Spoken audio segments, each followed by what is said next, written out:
আসসালামু আলাইকুম, স্বাগত জানাচ্ছি আরটিভির মধ্যাহ্নের সংবাদে। আপনাদের সঙ্গে আছি আমি মাহবুবা জারিন ডায়না।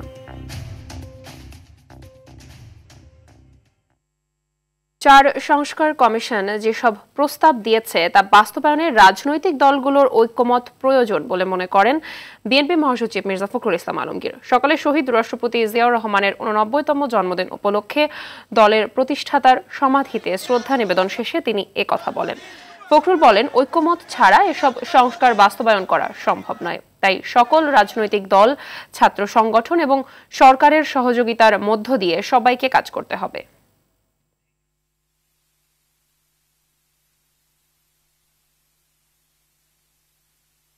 সংস্কার এবং নির্বাচনের মধ্যে কোনো বিরোধ নেই।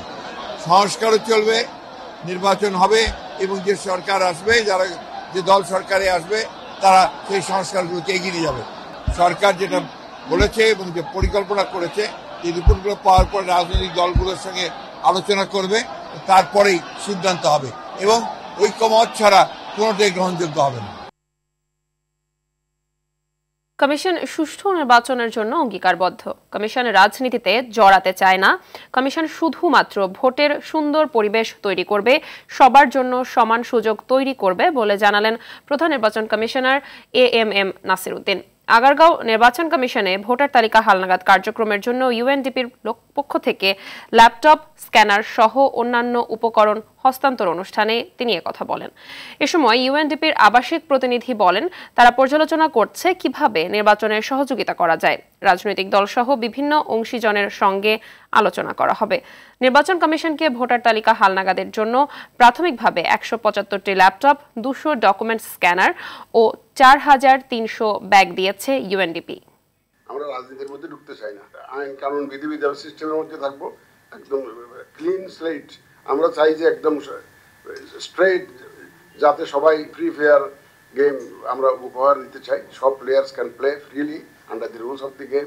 That is the environment we want to create, আর অন্য কিছু না। এই প্রধান উপদেষ্টার ঘোষিত যে টাইম ফ্রেম, ওটাকে মাথায় রেখে আমরা কাজ করছি। বিএনপির আবেদনের পরিপ্রেক্ষিতে তত্ত্বাবধায়ক সরকার ব্যবস্থা ফেরাতে রিভিউ আবেদনের শুনানি পিছিয়ে 9 ফেব্রুয়ারি দিন ধার্য করেছেন আপিল বিভাগ। রোববার বিচারপতি মোহাম্মদ আশফাকুল ইসলামের নেতৃত্বাধীন আপিল বিভাগ এ আদেশ দেন। গেল 1 ডিসেম্বর প্রধান বিচারপতি ডক্টর সৈয়দ রেফাত আহমেদের নেতৃত্বাধীন আপিল বিভাগ এই রিভিউটি 19 জানুয়ারি শুনানির জন্য ধার্য করেন।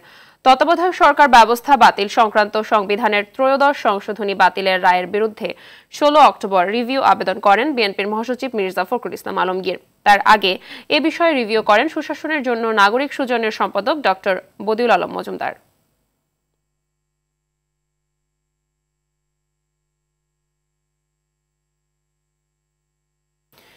পতাকা বৈঠকের পর শান্ত আছে চাঁপাইনবাবগঞ্জের শিবগঞ্জ উপজেলার চৌকা ও কিরণগঞ্জ সীমান্ত। শনিবার দিনভর উত্তেজনার পর পতাকা বৈঠক অনুষ্ঠিত হয়। এ ঘটনায় বিএসএফ বিজিবির কাছে দুঃখ প্রকাশ করেছে।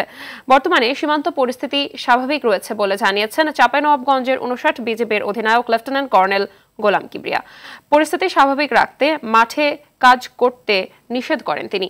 তবে দুই দেশের উচ্চ পর্যায়ের বৈঠকের মাধ্যমে দ্রুত সমস্যার সমাধান চান স্থানীয়রা। শনিবার সীমান্তে বাংলাদেশি দুই যুবক ঘাস কাটতে গেলে ভারতীয় অংশের ফসলি জমি নষ্ট করার অভিযোগ তুলে সীমান্তের বাংলাদেশ অংশে আম ও ফসলি জমি নষ্ট করে ভারতীয়রা। এতে ক্ষিপ্ত হয়ে বাংলাদেশিরা সীমান্তে অবস্থান নেয়। পরে বিজিবি ও বিএসএফ এর মধ্যে পতাকা বৈঠকের পর পরিস্থিতি স্বাভাবিক হয়। সকাল থেকে দেখতে পাচ্ছেন যে এখন আর কোনো কিছু নেই, পরিস্থিতি স্বাভাবিক রয়েছে। জানি না কি হবে, কিন্তু আমরা চাচ্ছি যে এর একটা সুষ্ঠু সমাধান হোক। আজকে থমথম অবস্থা, এখন পর্যন্ত আমাদের কৃষক মাঠে কোনো কাজ কামে যেতে পারছে না, ভয় আতঙ্ক আছে। সরকার নির্ধারিত শুল্ক করের প্রভাব পড়তে শুরু করেছে বাজারে। অস্থির চালের বাজার। প্রতি কেজি চাল মান ভেদে বেড়েছে 8 থেকে 10 টাকা পর্যন্ত। আবারও সংকট দেখা দিয়েছে বোতলজাত তেলের। খুচরা দোকানদাররা চাহিদা মতো তেল পাচ্ছে না। বেড়েছে সব ধরনের মশলার দাম। ডিম ডজন প্রতি 125 থেকে 130 টাকায় বিক্রি হচ্ছে। এদিকে সপ্তাহের ব্যবধানে কমেছে সবজির দাম। সরবরাহ বাড়ায় সব সবজি কেজিতে 20 থেকে 30 পর্যন্ত কমেছে। আগের বাড়তি দামেই বিক্রি হচ্ছে মাছ মাংস।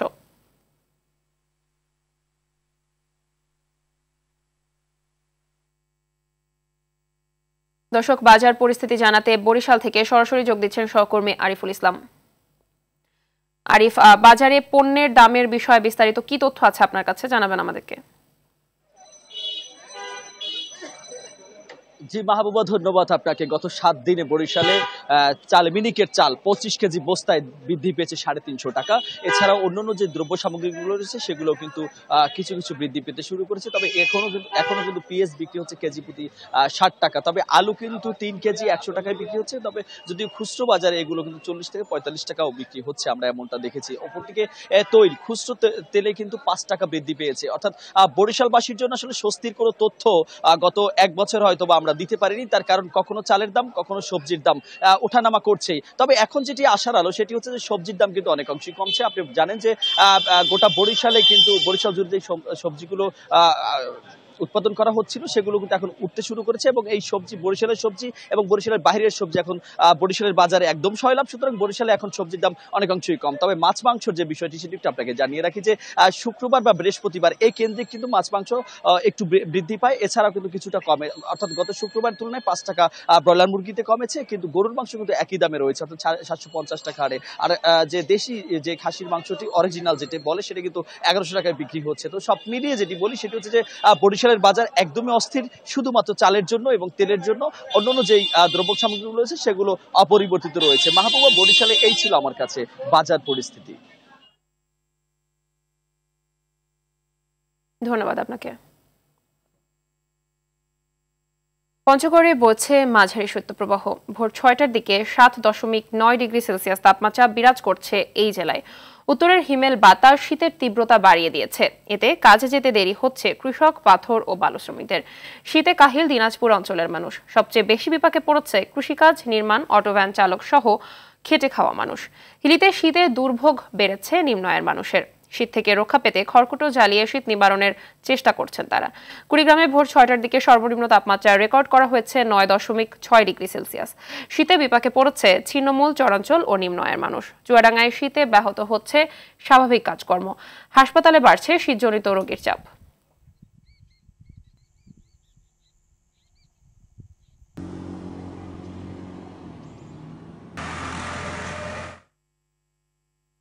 আন্তর্জাতিক প্রসঙ্গ। আগামীকাল দ্বিতীয়বারের মতো মার্কিন যুক্তরাষ্ট্রের নবনির্বাচিত প্রেসিডেন্ট হিসেবে শপথ নিচ্ছেন ডোনাল্ড ট্রাম্প।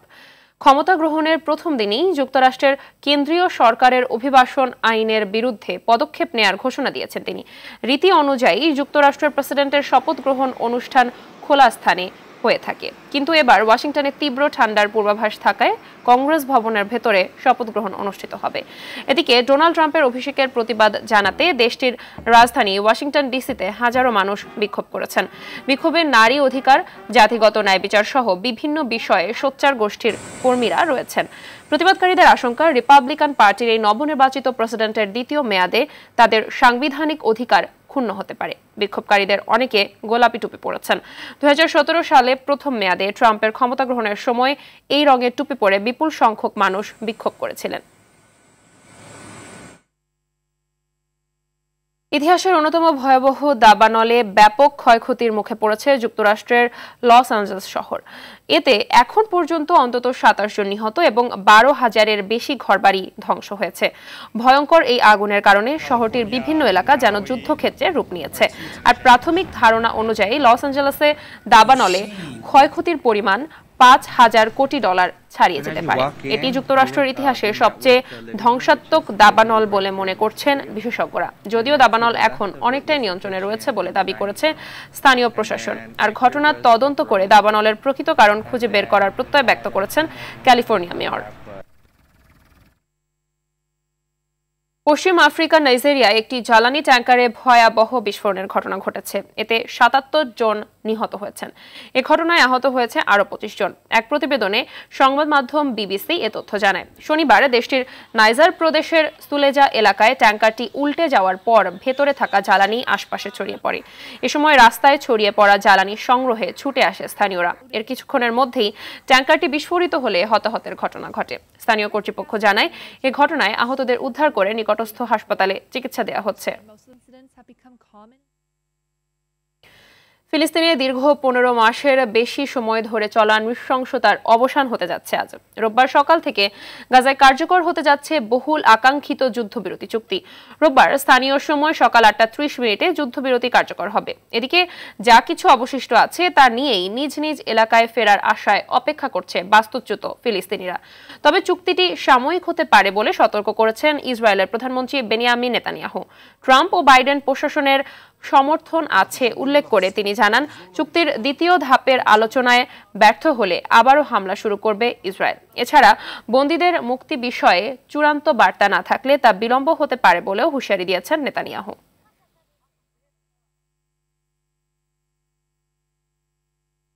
খেলার খবর, ক্রিকেট।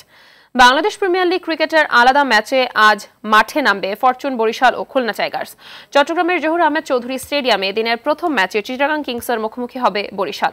6 ম্যাচে 4 জয়ে তালিকার 2-এ তামিমের দল। অবস্থা ধরে রাখতে এই ম্যাচেও জয়ের বিকল্প ভাবছে না মুশফিক রিয়াজা। আর বরিশালকে হারের স্বাদ দিয়ে তালিকার 2-এ জায়গা করতে চায় চিটাগং।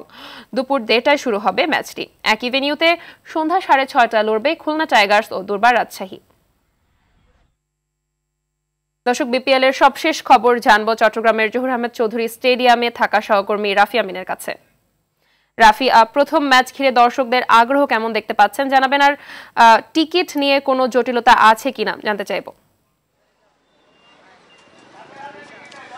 ধন্যবাদ মাহবুবা। এই মুহূর্তে আমি আছি চৌধুরী জহুরুল আহমেদ চৌধুরী স্টেডিয়ামের সামনে, এবং আমার পেছনে বা আমার পাশে কিন্তু দেখতে পাচ্ছি যে অনেক দর্শক কিন্তু ইতোমধ্যে জড়ো হয়ে গেছে। এবং যেমনটা আসলে বলছিলেন, প্রথম ম্যাচে কিন্তু আজকে বরিশালের মুখোমুখি হচ্ছে চট্টগ্রাম, এবং যেহেতু ঘরের মাঠের দল সেহেতু সমর্থকরাও কিন্তু প্রচুর পরিমাণে এখানে জড়ো হয়েছে। তারপরে একই সাথে যদি আসলে বলি, বরিশালের দলটা এখানে কিন্তু খেলছেন তামিম ইকবাল, যেহেতু ঘরের ছেলে সেক্ষেত্রে কিন্তু তার দলটাও সাপোর্টার প্রচুর পরিমাণে আছে। এখানে আপনি দেখতে পাচ্ছেন জার্সি পরেই সকাল থেকে এখানে উপস্থিত হচ্ছেন। একই সাথে যদি বলি, সন্ধ্যার সময় যে ম্যাচটা শুরু হবে, যেখানে দুর্বার রাজশাহী আর খুলনা তাদের লড়াইটাও কিন্তু নিজেদের উন্নতি করা, অর্থাৎ পয়েন্ট টেবিলে যে তাদের অবস্থান আছে সেই অবস্থানের উন্নতি করা। আর যেমনটা বলছিলেন, আসলে টিকিটের সমস্যা আমরা জানি যে ঢাকা পর্ব থেকে সিলেট পর্ব কিংবা চট্টগ্রাম পর্ব সব জায়গাতে কিন্তু টিকিটের একটা যে শূন্যতা বা টিকিটকে ঘিরে যে বেশ কিছু অনাকাঙ্ক্ষিত ঘটনা ঘটেছে, সেগুলো কিন্তু আসলে আমরা দেখেছি। তারপর থেকে কিন্তু কড়া নিরাপত্তা রাখা হয়েছে যাতে এরকম অনাকাঙ্ক্ষিত ঘটনা আর না ঘটে।